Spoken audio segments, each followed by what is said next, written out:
Assalamualaikum warahmatullahi taala wabarakatuh. Kembali lagi bersama saya Cahaya Nurjana. Di sini saya akan menjelaskan mengenai analisis regresi linier berganda. Dalam pertemuan kemarin saya telah menjelaskan mengenai analisis regresi linier sederhana dalam studi kasus yang berjudul analisis pengaruh harga bawang merah terhadap jumlah penjualan. Nah, untuk sekarang saya akan membahas mengenai analisis regresi linier berganda. Seperti biasa, saya di sini sebagai perwakilan dari kelompok 1, yaitu dalam rangka memenuhi salah satu tugas yang telah ditugaskan kepada saya dan teman-teman semua, yakni salah satu tugas mata kuliah Statistika Ekonomi Inferensial yang diampu oleh dosen Ibu Syifa Pramudita Fadilah ST SST MKM. Dari kelompok 1 tersendiri yakni terdiri dari beberapa anggota, yaitu sebanyak 8 orang. Pertama ada Adela Fakhira Mauludia, dia sebagai editing video. Kedua ada saya Cahaya Nurjana sebagai pemateri ataupun pemaparan materi yang telah diselesaikan. Yang ketiga ada Dawa Muhammad Fadlur, dia sebagai pengolah PPT. Yang keempat ada Dika Septiani Dewi sebagai pengolah PPT. Dan yang kelima ada Meike Kurniawati sebagai pengolah PPT juga. Dan yang keenam ada Nuke Betarini sebagai pengolah data di SPSS. Yang ketujuh ada Rizky Wahyu Pratama sebagai pengolah data di SPSS. Dan yang terakhir ada Sujana sebagai editing video bersama Adela Fakhra Mauludia. Sebelum saya berlanjut ke studi kasus yang telah saya teliti mengenai analisis regresi linier berganda, di sini saya akan menerangkan beberapa konsep dasar ataupun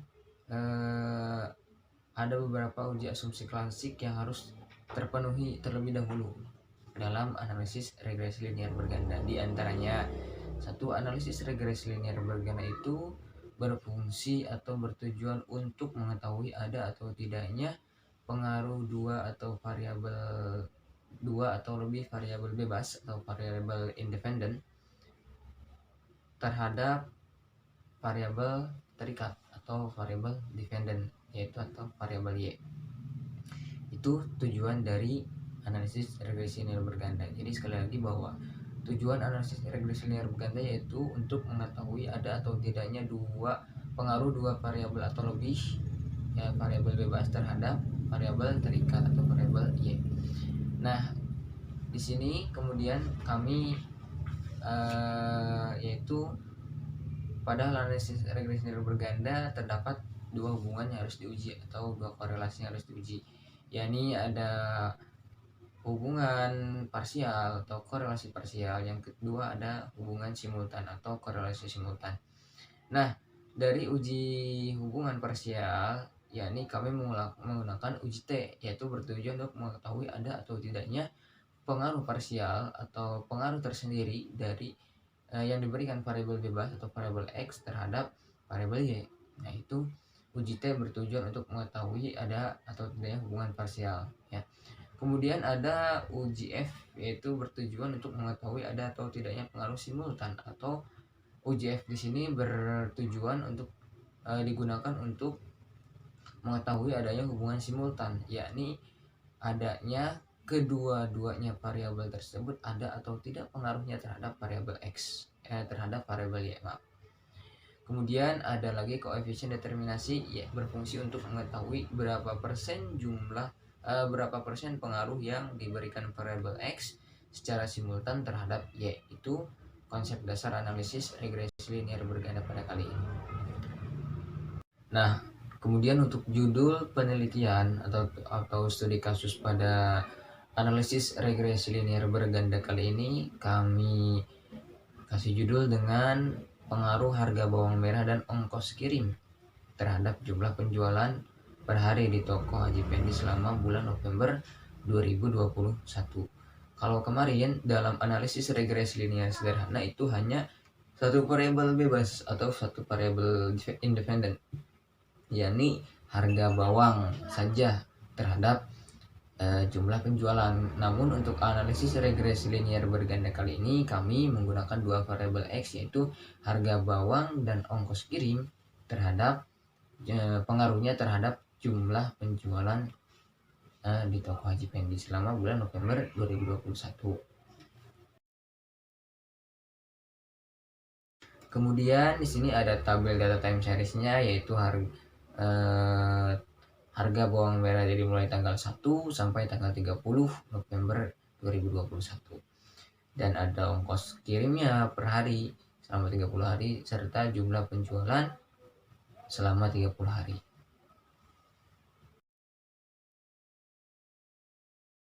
Selanjutnya ada perumusan hipotesis atau hipotesis penelitian. Untuk pengujian parsial, untuk pertama ada hipotesis penelitian secara parsial, yaitu pengujian parsial X1 terhadap Y, di mana HO tidak ada pengaruh harga bawang terhadap jumlah penjualan, HA-nya ada pengaruh harga bawang terhadap jumlah penjualan. Kemudian ada pengujian parsial X2 terhadap Y, di mana HO tidak ada pengaruh ongkos kirim terhadap jumlah penjualan, HA tidak ada adanya pengaruh ongkos kirim terhadap jumlah penjualan. Dan untuk yang terakhir, pengujian hipotesis secara simultan X1 dan X2 terhadap Y, di mana HO tidak ada pengaruh harga bawang dan ongkos kirim terhadap jumlah penjualan, HA berarti adanya pengaruh harga bawang dan ongkos kirim terhadap jumlah penjualan. Itu untuk perumusan hipotesis dalam penelitian kali ini. Dan ada sekarang dasar pengambilan keputusan, di mana bahwa tadi untuk mengetahui adanya hubungan parsial antara X1 terhadap Y, X2 terhadap Y, itu kami menggunakan uji T, di mana uji T ini satu, jika nilai signifikansinya kurang dari 0,05 atau T hitungnya lebih besar daripada T tabel, maka terdapat pengaruh variabel X secara parsial terhadap variabel Y. Kemudian kedua, jika nilai signifikansinya lebih besar daripada 0,05 atau nilai T hitungnya lebih kecil daripada T tabel, maka tidak terdapat pengaruh variabel X secara parsial terhadap variabel Y. Nah, untuk mencari T tabel di sini, yaitu rumusnya DB sama dengan N itu jumlah data dikurangi 2 yaitu variabel bebasnya. 30 kurangi 2 berarti 28. Kemudian untuk A-nya itu 0,05 dibagi 2 berarti 0,025. Berarti antara 0,025 dan 28 itu T tabelnya sebesar 2,048. Di sini sudah ada petunjuknya ya, sudah saya berikan tanda panah.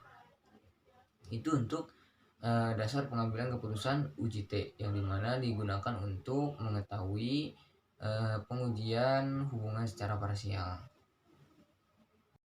Kemudian selanjutnya yaitu dasar pengambilan keputusan uji F. Nah, uji F di sini digunakan untuk mengetahui ada atau tidaknya hubungan atau pengaruh bahwa uji F di sini bertujuan untuk mengetahui adanya atau tidak pengaruh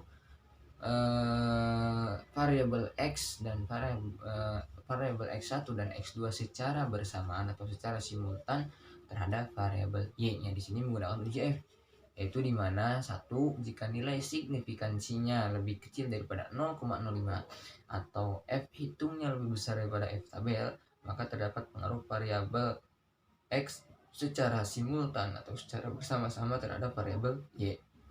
Kedua, jika nilai signifikansinya lebih besar daripada 0,05 atau F hitungnya lebih kecil daripada F tabel, maka tidak terdapat pengaruh variabel X secara simultan terhadap variabel Y. Nah, di sini ada rumus untuk mencari F tabel, yaitu K berbanding N kurangi K. K di sini df1 ya. Df1 di sini adalah K dikurangi 1. Nah, K di df1 itu jumlah semua variabel x1, x2 dan x3. Berarti ada 3 variabel, jumlah x1, x2 dan y, maaf.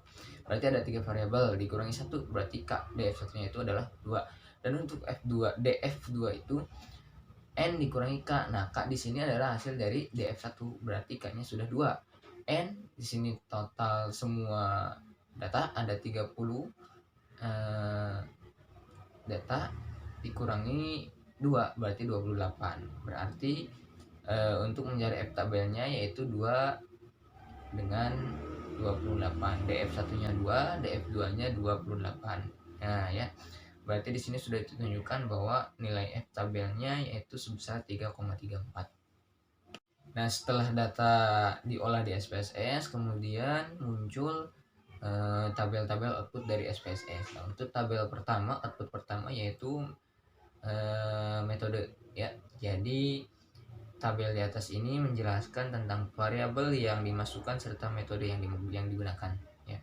Dalam hal ini variabel independen atau variabel bebasnya itu ada 2, yaitu variabel harga bawang dan sebagai variabel independen, dan juga variabel ongkos pengiriman sebagai variabel independen, dan juga jumlah penjualan dalam satuan kilo per hari sebagai variabel dependen atau variabel terikat.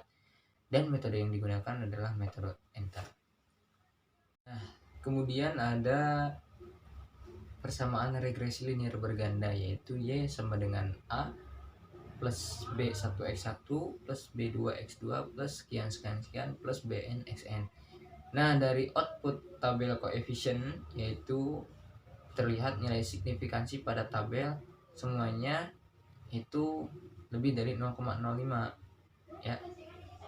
Maka artinya tidak ada pengaruh X1 secara parsial dan X2 secara parsial terhadap variabel Y. Kemudian maka persamaan regresi linier berganda dari data yang telah kami dapatkan yaitu menghasilkan nilai A sama dengan 18,757, B1 7,631, B2 0,002, dan Y-nya yaitu sebesar 18,757 plus 7,631 X1 plus 0,02 X2. Untuk selanjutnya masih dari output tabel koefisien yaitu terdapat korelasi parsial. Korelasi parsial di sini berarti adanya hubungan parsial, hubungan sendiri tersendiri. Nah, kita menggunakan pengujian hipotesis. Pengujian hipotesis pertama itu hubungan parsial X1 terhadap Y. Diketahui nilai signifikansi untuk pengaruh X1 terhadap Y adalah sebesar 0,920, lebih besar dari 0,05. Dan nilai T hitungnya yaitu 0,101 lebih kecil daripada T tabel. T tabel tadi 2,048, sehingga dapat disimpulkan bahwa HO diterima dan HA ditolak, yang dimana HO tadi yaitu artinya tidak ada pengaruh X1 terhadap Y secara parsial. Itu pengujian hipotesis hubungan parsial X1 terhadap Y. Kemudian pengujian hipotesis hubungan parsial X2 terhadap Y. Diketahui nilai signifikansi untuk pengaruh X2 terhadap Y yaitu sebesar 0,717, lebih besar daripada 0,05, dan T hitungnya, nilai T hitungnya yaitu 0,367, lebih kecil daripada 2,048, yang sehingga dapat disimpulkan bahwa HO diterima dan HA ditolak. Lagi-lagi HO diterima yaitu berarti tidak adanya pengaruh X2 terhadap Y secara parsial. Kita lihat di sini ada kurva ya, dimana ada daerah penolakan HO, daerah penerimaan HO ya. Berarti di sini tadi ada kesimpulan HO diterima X1 terhadap Y, kemudian ada kesimpulan HO diterima yaitu X2 terhadap Y. Ini adalah kurvanya ya, untuk lebih jelasnya. Kemudian ada output ataupun tabel keluaran SPSS yaitu ANOVA untuk mengetahui korelasi simultan ya, adanya hubungan secara bersamaan dari kedua variabel bebas tersebut terhadap variabel Y. Nah, kita menggunakan hipotesis kembali. Pengujian hipotesis hubungan simultan X1 dan X2 secara bersamaan terhadap Y. Kita lihat diketahui bahwa nilai signifikansi untuk pengaruh X1 dan X2 secara bersamaan terhadap Y, yaitu nilai signifikansinya sebesar 0,020, lebih kecil dari 0,05, dan nilai F hitungnya yaitu 4,505, lebih besar daripada F tabel 3,34. Di atas kan tadi kita sudah cari F tabelnya sebesar 3,34, sehingga dapat disimpulkan bahwa secara simultan adanya korelasi simultan, adanya hubungan bersama-sama antara X1 dan X2 terhadap Y, berarti bahwa HO ditolak. Tadi HO yaitu artinya tidak ada pengaruh ya. Nah, kalau HA adanya pengaruh. Di sini HO-nya ditolak dan H-nya diterima. Yang diartikan bahwa adanya pengaruh X1 dan X2 secara simultan, secara bersama-sama terhadap variabel Y terhadap jumlah penjualan. Berarti dalam korelasi simultan ini adanya hubungan harga bawang dan ongkos kirim itu ada pengaruhnya terhadap jumlah penjualan ya, sebagai variabel terikat. Berarti dapat disimpulkan kembali bahwa X1 dan X2 itu ada pengaruhnya terhadap Y dalam korelasi simultan.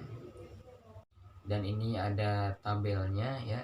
Maaf, ada kurvanya, yaitu di mana ada F tabelnya, kemudian ada F hitungnya. Kemudian ada ditunjukkannya ada area yang tidak ada pengaruhnya, kemudian juga ada area pengaruh positif, area pengaruh negatif. Itu kurva dari kesimpulan HA diterima X1 dan X2 terhadap Y, di mana bahwa antara harga bawang dan ongkos kirim itu ada pengaruhnya terhadap jumlah penjualan. Untuk selanjutnya analisis koefisien korelasi. Nah, ya. Dari tabel model summary ini kita lihat bahwa R-nya itu sebesar 0,500 ya, yang artinya koefisien korelasi R senilai 0,500 itu berarti bahwa arahnya positif dan sedang karena berada tepat di titik 0,5. Kita lihat ya, arahnya arah positif dan tepat ada di titik 0,500, berarti positifnya positif sedang ya, karena tepat berada di titik 0,5. Itu untuk korelasi, untuk koefisien korelasinya. Dan untuk selanjutnya ada analisis koefisien determinan. Kita lihat dalam tabel model summary lagi, dilihat dari nilai R square-nya, yaitu nilai koefisien determinan sebesar 0,250, yang artinya kontribusi antara harga bawang dan ongkos kirim terhadap jumlah penjualan yaitu sebesar 25%, sedangkan sisanya yaitu 75%. Jumlah penjualannya berarti dipengaruhi oleh variabel lain yang tidak diteliti. Berarti dalam pengertian koefisien determinan kali ini yaitu kontribusi harga bawang dan ongkos kirim itu sebesar 25%, sedangkan sisanya yang 75% itu dipengaruhi oleh variabel-variabel lain yang tidak kami teliti ya. Itu untuk analisis koefisien determinan ya. Dan itulah penjelasan mengenai analisis regresi linier berganda tentang studi kasus analisis pengaruh harga bawang dan ongkos kirimnya terhadap jumlah penjualan dalam satuan kilo per hari di toko Haji Pendi. Jadi secara garis besar dapat disimpulkan bahwa antara variabel harga bawang sebagai X1 dan ongkos kirim sebagai X2 itu secara bersama-sama ada pengaruhnya terhadap jumlah penjualan sebagai variabel Y ya.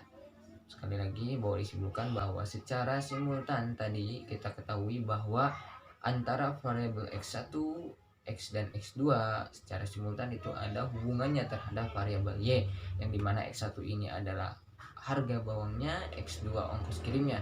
Nah, secara bersama-sama kedua variabel X ini, kedua variabel bebas ini terdapat pengaruhnya terhadap jumlah penjualan. Namun dalam kontribusinya harga bawang dan ongkos kirim ini hanya berkontribusi sebesar 25%, sedangkan jumlah yang mempengaruhi jumlah penjualan ini variabelnya itu yang lain sebesar 75% itu dipengaruhi oleh variabel-variabel lain yang tidak diteliti. Sekian penjelasan dari saya khususnya sebagai perwakilan di kelompok 1 yang menjelaskan mengenai materi analisis regresi linear berganda.